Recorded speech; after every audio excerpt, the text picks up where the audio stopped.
On vend la France stéréotypée des années 50 parce que c'est la France qui rapporte des touristes et du fric. Et que si on était assez con pour faire des pubs de la com montrant le Paris réel, eh ben les touristes resteraient chez eux et ils prendraient pas l'avion. Bien alors aujourd'hui une petite vidéo de réaction à chaud. Il paraît que des gens sont fâchés avec la petite cérémonie de rugby. Pour eux apparemment c'était trop français et pas gentil du tout, c'était la goutte de trop. Bon, je pense que plutôt ce qui a fait du bruit c'est quand Macron s'est fait siffloter par tout le stade. À un moment donné, je pensais qu'ils allaient même l'emmener dans le vestiaire et lui faire manger des biscottes. Apparemment, pour certains, la cérémonie aurait été beaucoup trop, alors plus loin schiste, hélas. Bon, comme les mots sont vidés un peu de leur sens toujours plus chaque année, à mon avis, ce qu'ils voulaient dire par là, c'était que ça ne les confortait pas dans leurs idées. Donc, bah écoutez, on va regarder un petit peu ensemble la vidéo en tout cas, là. On va regarder, on va voir si c'est si méchant que ça. Le jour se lève sur le village de Paris. Ici, le matin, à l'odeur de la belle vie, on se réveille dans les effluves de café mou, de fruits fraîchement cueillis, du cuir que l'on botte et de bons pains juste cuits. Les ovalines et les ovalins, c'est vrai, ont leur caractère. Ils aiment le vin. Bon alors je crois pas que pour les droits d'auteur je puisse vraiment tout lire d'un seul coup, mais moi je trouve ça bien. Enfin, Jean Dujardin avec son petit Marcel là en plus. En plus il y a un narratif, petite livraison de pain. Alors attendez, on va peut-être que ça marche sans le son. Petite livraison de pain, petite livraison de Jean-Mich. Il va partir à la poursuite de Vanessa peut-être. Et là il y a les petits artisans, mais c'est trop bien. C'est c'est le folklore, c'est le terroir en fait, avec ces grosses baguettes. Et ah ouais. Ah merde. Ah ouais, le coq là par contre, c'est quoi ce coq? Ouais bon ok, j'avoue le coq c'est un peu... ouais. Je pense que je vais faire des cauchemars ce soir. Qu'est-ce qu'il a dit? Il aime le vin, la bonne chair, donc il y a les artisans, l'artisanat français, bon bah écoutez... Pour l'instant je comprends pas où est le problème en fait. Alors, on a réuni les clichés, enfin il faudrait peut-être montrer la France réelle, un Jean Dujardin qui bouffe son domac sur un banc où il dit Kwakubé en swipant sur TikTok, ça serait d'autres clichés, plus tolérants peut-être, donc choisissez vos clichés. Ensuite donc, il leur reproche que la France béret baguette veut perdurer. Mais c'est très bien la France béret baguette. Non, ça fonctionne, c'est bien parce que ça fonctionne.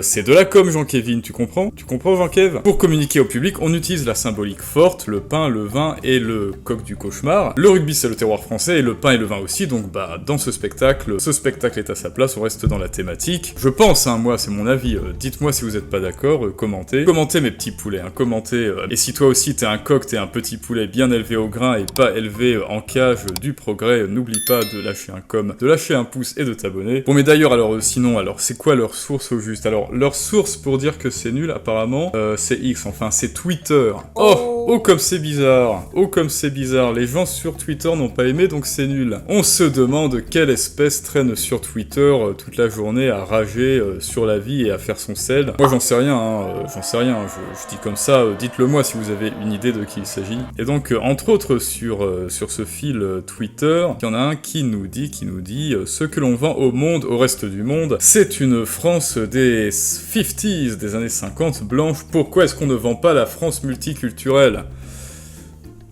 Mais bon, ok. Bien ici, Jean-Kévin. Viens.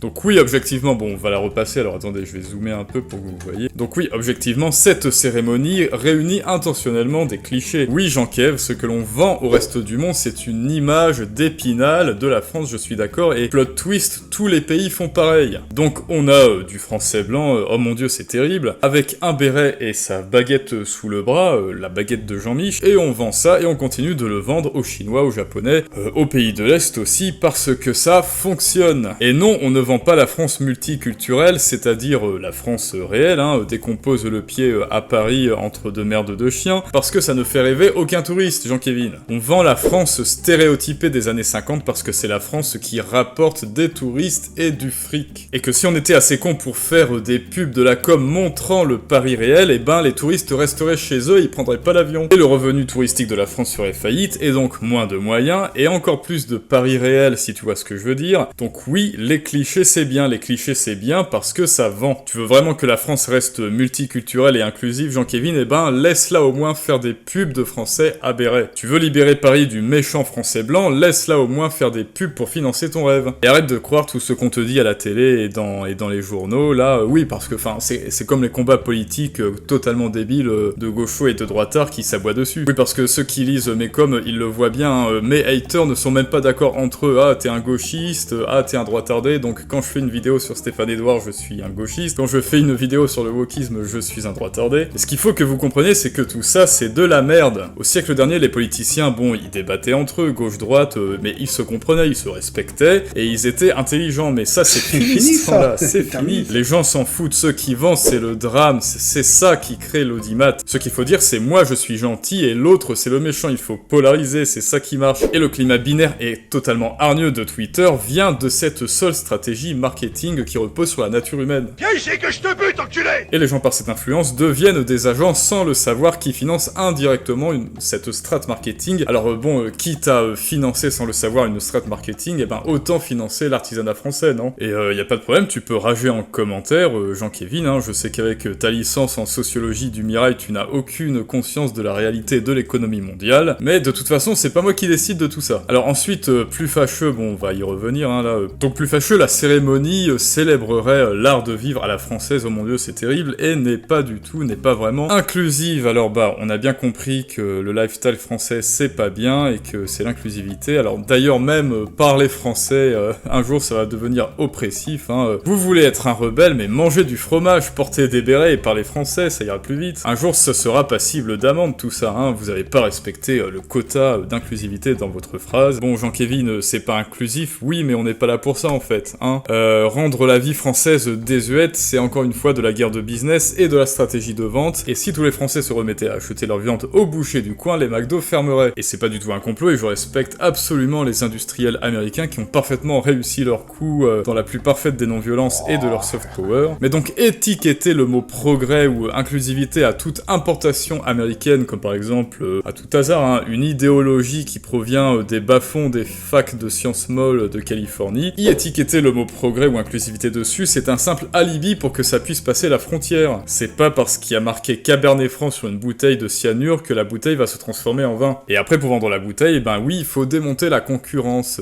arrêter d'être français, le béret c'est oppressif. Alors ensuite, moi la baguette, c'est pas mon truc, hein, je mange du pain intégral aux graines, hein, et toi mon petit poulet, quel pain manges-tu, lâche un com. Et donc tout ça d'après eux, c'est le retour du français franchouillard, ma France, mon pinard, mon cochon. Mais moi franchement, j'en demande encore des français franchouillards, des gens qui portent des bérets, qui s'habillent bien, hein, parce que c'est un peu en voie de disparition tout ça. Moi quand je vais à Jean Jaurès, là, au centre de Toulouse, et que je vois les petits étudiants là qui commencent à rentrer leur petite rentrée des classes là de la fac, mais putain, mais on dirait des clones. C'est des clones, sneakers blanches, sac Eastpak. Non mais pour vous dire, j'ai croisé 3 filles étudiantes, mais elles étaient habillées pareil. Mais quand je vous dis pareil, c'est pareil, il y avait aucun moyen de les distinguer. À mon avis, elles faisaient même pas ça exprès. Dès qu'il fera en dessous de 25, elles porteront leur doudoune là, hein, vous savez, la doudoune noire complètement dégueulasse à l'américaine, matelassée, avec des poils blonds sur la capuche là, vous voyez de quoi je parle, hein, cette espèce de doudoune dégueu. Moi je suis sûr qu'elles vont toutes dans un magasin unique pour l'acheter, vous savez, vous passez la porte et vous rentrez, il y a la même doudoune sur 1 kilomètre sur des cintres. Mais attention, hein, on est tous uniques et on est tous exceptionnels, bien sûr. Bon bref, entre la doudoune américaine et le béret franchouillard, ben le choix est vite fait les amis, hein, c'est tout. C'est un peu ce que dit Hugo Jacomet, hein, l'élégance c'est la nouvelle dissidence. Avant la dissidence, c'était de faire des tatouages, de porter des jeans destroy, se percer, on se sentait rebelle, on se sentait, ouais, anti-système Babylone. Maintenant, si vous voulez vous sentir rebelle, mais si vous voulez qu'on vous traite de dissident et sortir du lot, mais portez un béret. Tout le monde se sent rebelle, et en faisant quoi? En s'habillant comme tout le monde. Vous vous dites progressiste, et bien si vous êtes vraiment progressiste, portez un béret. Vous voulez pécho, arrêtez de vous tatouer, et faites du rugby. Moins de Kwakubé, plus de béret. Donc on a parlé de fringues, de lifestyle, et là ensuite, il parle d'une régression au siècle dernier. Et oui, un peuple de Gaulois résiste encore et toujours toujours à l'envahisseur. Ils nous ont pas encore fait le coup de politiser Astérix, hein. Ils ont pas encore dit oui, Astérix, c'est oppressif, Obélix frappe les étrangers. Bon bref, ils reprochent à cette cérémonie d'ouverture de ne pas représenter une France inclusive et de trop représenter la France terroir, la France véritable. Donc en gros, ils reprochent à la cérémonie d'ouverture de rugby d'être une cérémonie d'ouverture de rugby. Bah ouais, mais vous attendiez à quoi exactement? Je comprends pas. Et puis inclusif, ça veut dire quoi au juste, les amis? Donnez-moi la définition exacte et donnez-leur la solution à ces pauvres rugbymen. Parce que comme on a dit, l'inclusivité aujourd'hui, étant donné la conjecture, c'est plutôt porter un béret. Alors qu'est-ce qu'ils doivent faire les rugbymen pour être tolérants? Ils doivent twerker là, ils doivent montrer leur fion comme des instagrammeuses et se mettre à twerker comme sur le parvis de l'Elysée là pour traumatiser ce pauvre poulet qui en a déjà, lui, traumatisé plus d'un. Faudrait peut-être qu'il soit un petit peu moins musclé parce que c'est toxique d'aller à la salle, tout ça. Bon bah, ils se feront rouler dessus par le pays adverse, mais au moins ils seront inclusifs. Ou alors il aurait fallu montrer une diversité culturelle représentant la tolérance de la France, sauf que ça, encore une fois, Jean-Kévin, quand on table sur une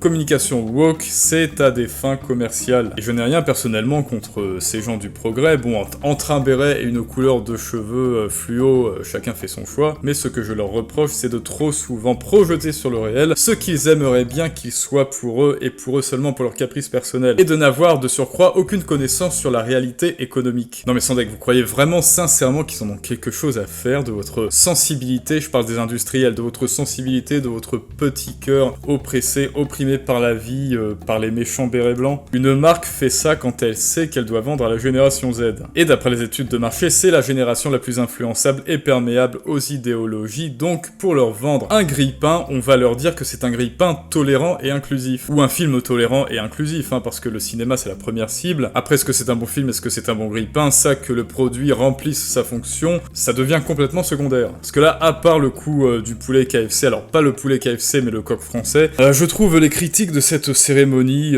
plutôt limitées, voilà, démagogiques, hein, pour ne pas dire connes, en fait connes. Et pour me justifier, je vais vous redonner la définition du con d'après Marmion. Le con vous condamne sans appel, immédiatement et sans circonstances atténuantes, sur la seule foi des apparences qu'il ne fait qu'entrevoir par ses œillères. Il incite au lynchage au nom de la vertu, des convenances et du respect. Le con chasse en meute et pense en troupeau. Et si toi, Jean-Kévin, tu vois une corrélation entre cette définition et ce qu'il se passe sur Twitter et pendant les manifs pour tous, c'est normal. Certains concepts, semble-t-il, sont intemporels. Bon, en tout cas, allez, on se le repasse une dernière fois. En tout cas, le français franchouillard et fier, qui aime le pain aux céréales et porte des bérets, lui, on n'en veut plus. On ne pourra jamais vraiment nous le retirer parce qu'il nous rapporte trop de fric à l'international. Même si ce show n'était pas parfait, hein, moi je le trouve pas parfait du tout, hein. Moi je crois que le coq il va me suivre dans mes cauchemars cette nuit, eh bien j'en redemande et c'est quand même mieux réalisé qu'un autre show qui a eu lieu